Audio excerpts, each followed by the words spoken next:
같이 탔지만 시킨 건 아니다. 을왕리 벤츠 사고에 대한 이야기입니다. 검찰이 인천 을왕리 해수욕장 인근 도로에서 술을 마시고 이 벤츠 승용차를 몰다가 역주행해서 참 안타까운 사고였죠. 치킨 배달원을 숨지게 한 사건. 이 사건의 1심 판결에 대해서 불복해 항소를 했는데요. 관련 이야기 나눠보도록 하겠습니다. 가장 먼저 이 사건이 좀 어떻게 일어나게 된 걸까요? 이게 진짜 엄주 대치를 했는 상황에서 중앙선을 딱 침범을 해요. 침범을 네. 했고 반대편이 역주행하고 있는 사실도 모르는 상황에서 아까 말씀 주셨다시피 이제 배달 노동자를 이제 부딪히게 충격을 그렇죠. 해서 사망을 했는데 뭐 그때 나와 있는 여러 가지 정황이 사람이 다쳤으면 나와서 사람을 구조부터 먼저 해야 되는 게 당연하죠. 원칙인데 나오지도 않았다는 정언이 많이 나오고 그 당시에 피해자 구조보다는 112 신고 뭐 이런 걸 하지 않고 119 신고를 하지 않고 변호인부터 찾았다라는 말이 나와서 너무나 국민들로부터 많은 공분을 일으켰죠. 구체적으로는 지난 9월 9일 밤 12시 52분쯤 을왕리 해수욕장 인근 도로에서 음주운전을 하다가 이제 배달 오토바이를 모던 50대 가장을 치어 숨지게 한 혐의로 재판에 넘겨졌는데요. 이 사건 정말 어떻게 보면 한 가정의 가장이 덧없이 정말 비명 행사를 했던 맞습니다. 정말 진짜 마음 아픈 사건인데요. 이 사건이 법원에서 1심 판결이 났습니다. 1심 판결 나자마자 저한테 이 1심 판결문을 좀 누가 보내주셨어요. 네. 그래서 안에 있는 법리를 좀 검토해달라고 해서 그 판결문이 2020고단 8668인데 한 농담 조금 보태면 100번을 읽으면 의자연이라 그러잖아요. 뭐 거의 저희 100번 가까이 좀 읽었는데요. 그럼에도 불구하고 여러 가지 뭐 한편으로 법원의 판단이 이해는 되지만 또 한편으로 법원의 판단에 대한 문제점 있을 수 있다고 저는 생각합니다. 판사에 대한 비난은 절대로 막아야 되지만 판결에 대한 신랄한 비판은 허용되어야 한다라는 점에서 이 판결의 문제점과 이 판결을 앞으로 2심 판결에서 어떻게 이끌어가야 될지 검찰이 항소했다니까요. 한번 하나하나 좀 지켜봤으면 좋겠습니다. 그때 당시에 사실 굉장히 국민들의 관심을 많이 받았던 이유가 음주운전 사고, 정말 한밤중에 음주운전 사고라는 점도 주목을 받은 이유이기도 했지만 이 희생자가 워낙 안타까운 사연의 희생자였기 때문에 또 더 주목을 받았고요. 더불어서 법률적으로는 이제 윤창호법을 이제 적용을 했던 그 사례입니다. 그러니까 검찰이 이제 동승자에게도 사실 윤창호법을 적용을 했던 그런 사례인데 일단은 하나하나 좀 짚어보겠습니다. 벤츠 사고의 운전자 윤창호법에도 징역 5년이 선고가 됐는데요. 이 안타깝게 세상을 떠나신 이 고인을 생각을 하면 이 징역 5년 과연 합당한가라는 의문이 들거든요. 우리가 지금 이야기하고 있는 것 중에 요 이야기 잠깐 하기 전에 우리가 스토킹 처벌법 하는데 요새 9월부터 이제 시행돼야 네. 되고 김태현 사건에 스토킹 처벌법이 있으면 막을 수 있지 않았느냐라고 하는데 스토킹 처벌법이 아무리 형이 3년 이하의 징역이라도 말씀드렸지만 그냥 문자 몇 개 보내는 걸 가지고 그거를 그냥 구애라는 통념을 바꾸지 않으면 안 된다라고 그렇죠. 말했다시피 윤창호법이 만들어진 계기는 정말 말도 안 되는 상황에서 정말 이 윤창호라는 분이 이분도 정말 덧없이 삶을 맞습니다. 마감을 하게 되어서 정말 음주운전만은 근절하자. 음주운전은 안 된다. 음주운전은 대통령께서도 말씀 주셨다시피 미필적 고의여야 살인 아니냐. 이것만은 없애보자라고 해서 윤창호법을 원래 구체적인 명칭은 우리 특정범죄 가중처벌 등에 관한 법률 5조 11의 위험운전치사상죄로 만들었어요. 그래서 위험운전치사상죄가 되면 사람을 상해에 이르게 하면 1년에서 15년, 사람을 죽게 만들면 무기 또는 3년 이상의 징역에 해당한다라고 법이 만들어졌어요. 제일 처음에 저는 무기 또는 5년 이상의 징역이라고 뭐 하자라고 저도 주장을 했는데 그거는 뭐 저 국회에서 3년으로 일단 갔어요. 뭐 3년이나 5년이나 그게 그렇게 큰 차이는 없다고 치면 결국 상한은 거듭 말씀드리지만 3년 이상이면 3년, 10년, 15년, 20년, 30년, 30년이거든요. 옛날에는 15년이었지만 지금은 3년 이상이라면 3년에서 30년까지 가능하고 지금 이 경우는 음주운전도 했잖아요. 그럼 그게 별죄라고요. 그러니까 술을 먹고 운전이 곤란하게 된 상태에서 사람을 다치거나 사망에 이르게 했을 때는 윤창호법이 적용되고 음주운전은 도로교통법이 여전히 적용되기 때문에 두 가지 범죄. 그러면 가장 중한 형기의 2분의 1을 가중하면 지금 이 A씨에게 적용할 수 있는 법정형은 3년에서 45년인데 최장 45년인데 지금 5년이니까 괴리가 많은. 아니 뭐 이 법을 왜 만들었을까?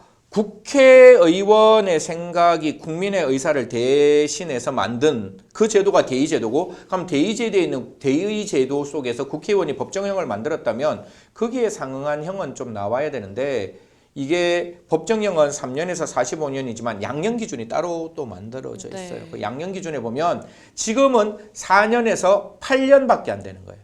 그러니까 지금 이런 상황에서 이렇게 0.194%일 거예요. 이 A씨가 지금 혈중 알코올 농도가 맞을 겁니다. 제 기억이 맞으면 0.194%에서 사람을 무참하게 사망에 이르게 했다 할지라도 우리 양형 기준은 4년에서 8년. 그런데 우리 법원에서도 이야기하다시피 도로교통법은 양형 기준이 안 만들어져 있어요. 가중은 하는데 가중하면 밑에 하한을 4년 이상으로 해야 되니까 4년 이상 같으면 4년, 5년, 6년, 7년, 8년 가능한데 4년 이상의 바로 앞에의 형량인 5년을 선고했다라는 게 이제 판결문에 적혀 있어서 법정형과 양형 기준의 괴리는 너무 높다, 참 너무 많다라는 생각을 하고 너무 크다라는 생각을 하고 이런 과정 속에서 과연 저는 양형 기준은 언제든지 바뀌어야 된다고 봅니다. 맞습니다. 양형 기준은 살아있는 기준이니까 양형 기준이 국민의 법 감정에 좀 낮다면 적어도 음주운전을 건절하고 음주운전으로 인한 사망 사고를 정말 막아야겠다는 절박한 심정이 있다면 지금의 형량으로는 턱없이 부족하다라는 말씀드리겠습니다. 일단은 운전자에 대해서는 징역 5년이 선고가 됐습니다. 그렇다면 이제 동승자가 있었거든요. 그 동승자에 대한 부분도 좀 짚어보겠습니다. 앞서서 검찰이 구형을 할 때에 이 동승자에 대해서 징역 6년을 구형을 했었는데요. 그 근거가 어떻게 될까요?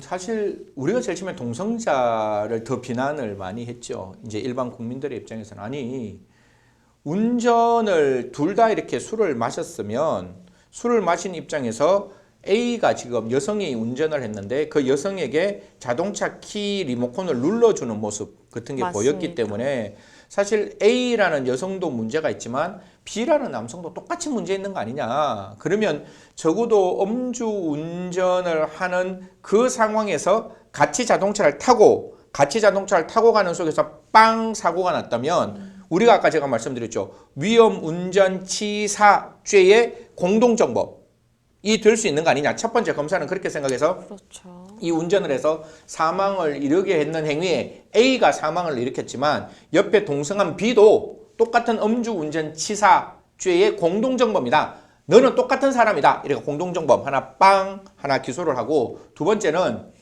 원래 그 A씨가 운전하고 싶지 않았는데 A씨를 부추겼다는 거예요. 내가 운전할 의사가 없었는데 적극적으로. B라는 사람이 적극적으로 야 운전해봐.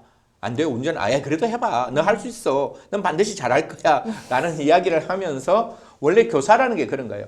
범죄 혐의가 없는 상황에서 범죄 혐의를 불러일으켜야 되니까 그렇죠. 그러한 음주운전 교사죄로 검사는 공소를 빵 했는데 법원에서는 사실상 이 모든 죄에 대해서 사실상의 무죄를 그렇죠. 주고 음주운전 방조만 인정을 했어요. 그래서 제일 처음에 검사된 입장에서는 이만큼 심각한 행위를 남성도 같이 했다. 이게 뭐 성별의 젠더를 문제하는 뭐 제가 말씀드리는 게 남성이 나쁘고 여성이 좋고 여성이 나쁘고 남성이 이런 문제가 아니라 그냥 운전했는 사람이 여성이고 그게 부추긴 사람이 뭐 남성이니까 그런 형태로 성별을 말씀드리는 거니까, 그래서 B도 역시 그러한 어떤 A 운전에 대해서 좀 운전을 부추겼다. 그리고 그러한 위험 운전 치상을 같이 했다. 그래서 A, B는 공동정범, 그리고 A가 운전했는 사실에 대해서 B가 그러한 어떤 운전을 부추겼다. 교사가 있다. 그렇게 했는데 그래서 6년을 구형했었죠.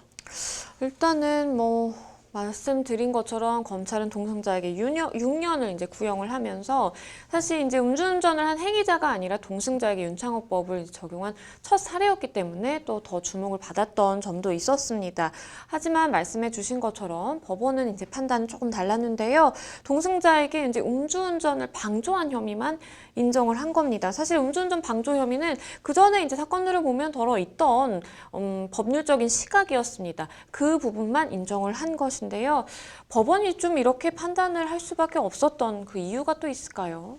이제 아까 말씀드렸다시피 이게 우리가 바라보는 거와 법원이 판단하는 거는 분명히 달리 판단해요. 우리는 주장을 할 수 그렇죠. 있지만 법원은 그 주장에 뒷받침할 수 있는 증거가 있어야 되는 거죠. 네. 그 증거가 없으면 의심은 들어요. 이거 진짜 그런 거 아니야? 라는 의심이 든다 할지라도 그 의심만으로는 사실상 유죄를 판단할 수 없거든요. 왜냐하면 의심스러울 때는 피고인의 이익으로 우리가 뭐 저번에 여기 제가 한 두세 번 말씀드렸는데 오제이 심슨 사건이라고 미국에서 굉장히 유명한 사건인데 여러 가지 정황들이 오제이 심슨이 부인을 죽였다는 여러 가지 정황이 있지만 결국 그 정황들이 판사의 합리적 의심을 넘는 고도의 개연성을 못 넘어갔기 때문에 네. 유죄 판결이 안 나오는데 여기서도 분명히 법원은 굉장히 고민합니다. 이거 교사 가능성이 있었는데 그 교사 가능성에 충분하고도 넉넉한 증거들이 뒷받침되지 않아서 판사가 그걸 설득받지 못하는 거예요. 네. 분명히 이 A씨는 그 B가 자기의 운전을 부추겼다라는 진술을 굉장히 이렇게 해요. 네. 하는데 그 뒤에 지금 사고가 막 일어나잖아요. 사고가 일어나는 상황은 전혀 기억을 못해요. A씨가. 그러니까 역주행에 있는 사실도 기억 못하고 사고 난 사실도 사실을 기억 못하는데 그러면 요 사고 났는 직전에 2분과 4분 사이에 과연 주고받은 대화를 명확하게 기억한다? 그게 조금 법원의 입장에서는 어색한 거예요. 법원은 분명히 A 진술이 B가 그렇게 운전을 어느 정도 부추기는 모습을 진술하는데 그 뒤에 사고 나는 현장에 대해서는 전혀 기억이 나지 않는다라고 이야기를 하다 보니까 그러면 2분 전의 이야기는 완벽하게 기억하면서 2분 후의 일은 전혀 기억하지 못한다? 이게 말이 되냐라고 해서 교사한 부분에 대해서 넉넉하고 충분한 입증이 없다라는 이유에서 원래는 교사죄로 공소 제기했는데 공소장 변경이라는 게 있어요. 피고인의 방어권에 침해받지 않으면 축소 사실은 공소장 변경 없이도 직권 판단이 가능하니까 교사보다 낮은 방조를 직권 판단해서 그래 도우는 건 맞다. 이 도움 부분에 대해서는 A씨와 B씨가 또 다 인정해요. 네. 자동차 키도 주고 그렇죠. 그런 어떤 운전 상황이 충분히 불가능하다는 것도 충분히 인지했기 때문에 그런 상황에서 음주운전 교사는 아니지만 음주운전 방조는 인정할 수 있다. 이게 첫 번째고 또 하나 이제 말씀드렸지만 결국 그 위험운전 치사에 대한 공동정법 그러니까 같이 운전을 둘이 한 사람이 운전하고 옆에 타더라도 같은 위험운전 치사의 공동정범이 되지 않느냐. 우리 대법원 판례는 과실에도 공동정범을 인정하거든요. 성수대교 같은 그 사건에서 특히 삼풍백화점에서 그 백화점이 무너졌을 때 누가 강제적으로 폭파시킨 게 아니잖아요. 그러면 성수대교가 무너졌을 때 성수대교를 설계했는 사람, 성수대교에 대해서 감리했는 사람, 성수대교를 지나가는 여러 가지 어떤 관련 상황에서 그런 과실들이 종합적으로 더해져서 하나 차곡차곡 쌓여서 결국 그런 어떤 성수대교가 무너지고 삼풍백화점이 무너졌을 때 그 과실의 공동을 다 인정해서 과실범의 공동정범을 인정하는데 지금 같은 상황에서는 운전은 A가 하는데 A가 하는 전방 주시 의무라든가 안전운전의 의무를 B도 같이 할 수 있냐? B가 같이 하는 건 아니다. 그래서 이 B에게 음주운전을 하는 그 운전자에게 제대로 된 주의 의무를 같이 공동으로 할 의무가 없다. 그러니까 네. A만 그런 주시 의무가 있지 B에게는 그런 게 없는 거 아니냐. 그래서 과실의 공동이 없기 때문에 공동정범도 부정해서 결국 B씨에게 인정될 수 있는 거는 정말 작디 작은 음주운전 방조 밖에 인정되지 않아서 사실 집행유예로 풀려나는 경우가 됐죠. 그래서 A는 징역 5년을 받고 직접 운전한 사람, B는 음주운전 방조만 인정돼서 집행유예로 지금 풀려나게 되었습니다. 그렇다면 일단은 검찰은 이 1심 판결의 결과에 이제 불복을 하는 상황입니다. 결국 항소를 했는데요. 그럼 항소심에서 있을 뭐 주요 쟁점이라고 하면 어떤 게 있을까요? 뭐 항소심에서는 첫 번째 양형부당이 가능해요. 이게 상고심은 사형 10년 이상만 양형부당이 가능한데 이 부분에 대해서는 양형부당이 가능하니까요. 분명히 양형 기준이 5년 이상이면 5년에서 적어도 8년이면 가장 마지막 5년은 조금 아닌 듯하다라는 의미가 이제 들어왔고 아마 제가 법원 판사님의 마음을 조금 고려를 한다면 이럴 거예요. 피해 여성은 지금 합의가 안 됐어요. 네. 돈이 없어서. 그런데 그 B라는 그 사람이 3억 6천 정도, 제가 뭐 금액을 얘기하는 건 이게 많고 적고가 아니고 그냥 판결에 나왔으니까 3억 6천 정도를 줘서 피해 회복을 합니다. 그래서 뭐 화해를 해요. 화해를 했는데 이 여성의 입장에서는 사실 금전적 여유가 없으니까 B가 했는 합의가 사실상 A의 합의와 유사한 정도가 된다라는 생각을 하는 것 같아요. 양형 기준에도 그런 말이 언뜻 비치는데요. 그래서 결국 피해 회복은 운전자가 못했지만 그 음주운전 방조를 했는 B씨가 한 일정 부분에 대한 금전적인 지원, 그로 통한 합의가 A에게도 좀 적용돼서 좀 유리한 양형으로 적용되지 않았을까라고 생각하지만 검찰에서는 말이 안 된다. 이거는 뭐 그 사람의 입장에서는 정말 덧없는 한 가정의 가장을 덧없이 보냈는데 과연 이게 5년으로 가는 건 타당하지 않다라고 해서 법률적 그 양형부당으로 항소를 했고 그 다음에 제가 아까 법률적이라고 말했는데 법률적으로 제가 보는 그 과실범의 공동정범은 예를 들어가 변호사님과 저하고 이제 예예요. 변호사님과 저하고 이제 전 술을 못 먹지만 술을 먹고 둘 다 이제 완전히 음주 대취되는 상태에서 제가 운전을 하고 가는 자동차에게 양 변호사님이 자동차도 빌려주고 그 자동차를 운전하게끔 만들었다면 적어도 음주운전을 저가 했다는 걸 둘 다 인지하고 있는 거잖아요. 그렇죠. 그럼 양 변호사님의 입장에서도 그런 사람에게 과연 전방주시 의무라든가 음주라는 과실을 같이 하고 운전을 일으킬 수 있는 가능성을 인지했다면 그 뒤에 있는 부분도 과실범의 공동정범은 되지 않을까. 제가 이 판결 나오고 꽤나 많은 법조인들하고 좀 이야기를 해서 과연 이 부분이 전혀 입론의 여지가 없는 법률 주장이냐 아니면 입론의 여지가 있냐. 사실 음주를 하고 둘 다 음주를 안 하는 사람 아니면 옆에 그냥 호의동성에 있는 사람은 그런 게 없는데 처음부터 음주를 같이 그렇죠. 하고 그 사이에서 수많은 어떤 그 과정 속에서 음주했다는 걸 알고 있으면 당연히 그 자동차를 방조했다는 거는 운전하게끔 만들었다는 거잖아요. 그렇죠. 도왔다는 거잖아요. 그럼 음주운전을 하게끔 도왔는 사람에게 정말 그러한 위험운전치사죄의 공동가공의 사실, 즉 과실의 공동이 없느냐라는 의미는 또 다른 의미라서 음주를 같이 했다는 것을 걸고 매개로 걸고 위험운전치사의 과실의 공동정범을 한 번 정도 검찰에서는 더 주장해 볼 필요가 있다. 이건 분명히 항소심에서 법리 판단을 다시 해볼 만한 부분일 수 있거든요. 그래야 이런 부분을 막을 수가 있잖아요. 그렇죠. 이게 뭐 아무리 술 먹고 아무리 같이 있다가 그냥 운전했는 사람은 위험운전치사만 되고 그 옆에 탔는 사람은 그걸 뻔히 알고 사실상 운전하는 걸 도왔음에도 불구하고 그냥 음주운전 방조 지금 나오듯이 사람이 사망했음에도 불구하고 여전히 집행유예가 나온다면 제가 봤을 때 이거는 분명히 문제가 있다. 그러니까 범죄 예방적인 측면에서 문제가 있지만 법리적인 측면에서도 음주를 같이 했기 때문에 역시 그에 대한 과실의 공동정범을 한번 항소심에서 주장했으면 좋겠다 이런 말씀 드리겠습니다. 맞습니다. 이 위원님의 말씀을 듣다 보니까 정말 우리가 같이 그냥 정상적인 상태에서 차를 타고 가는 이런 호의동성의 상황과 둘 다 음주를 하고 정말 음주 수치를 보면은 완전히 만취 상태인데 그러한 상황에서는 조금 그 동승자의 역할이랄까요? 그 과실 부분을 조금 달리해야 될 필요성이 있다라는 생각이 듭니다.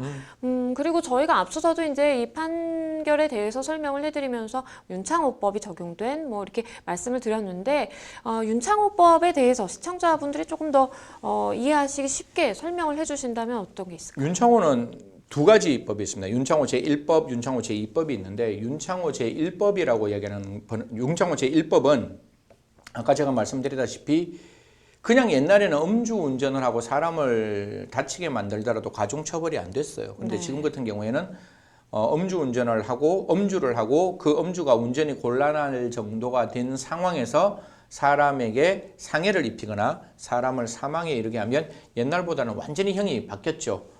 상해에 이르게 하면 1년에서 15년, 사망에 이르게 하면 무기 또는 3년 이상의 징역이 되도록 했는데 아까 저희들이 했는 말이 다시 한번 되돌이표가 되는데 형은 이렇게 올라가더라도 지금 사실 나와 있는 형량은 좀 턱없이 모자라지 않느냐라는 생각을 하고 두 번째는 옛날에는 음주운전을 했을 때 음주운전 수치가 0.05였어요.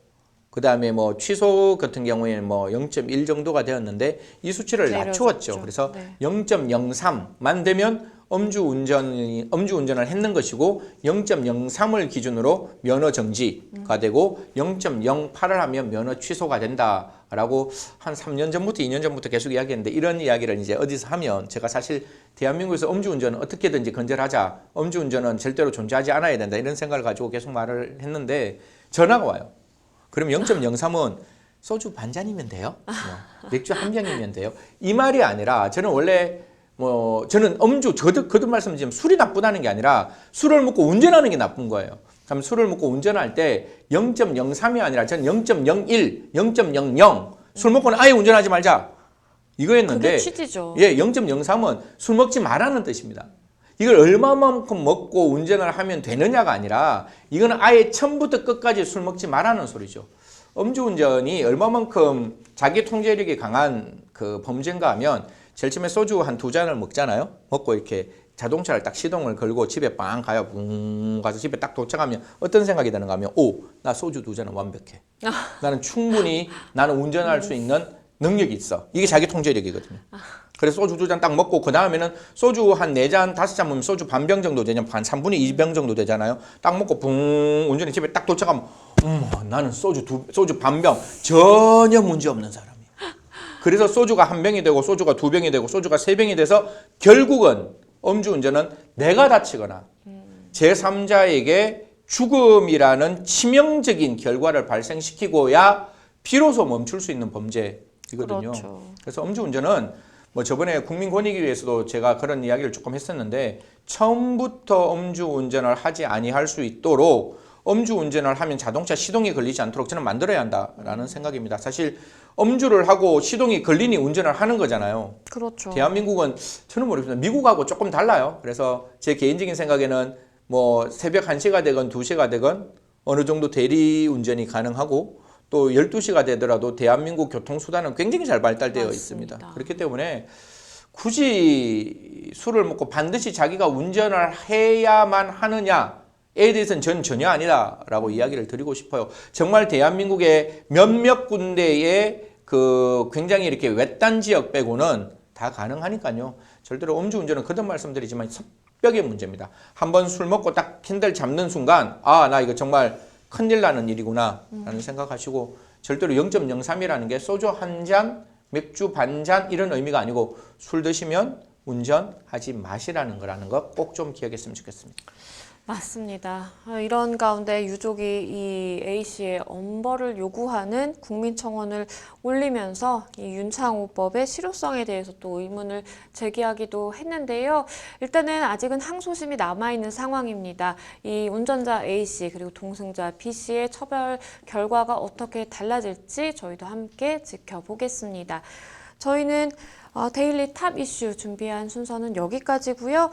다음 시간에도 따끈따끈한 핫 이슈로 돌아오겠습니다. 여러분은 지금 생생법률쇼를 시청하고 계십니다.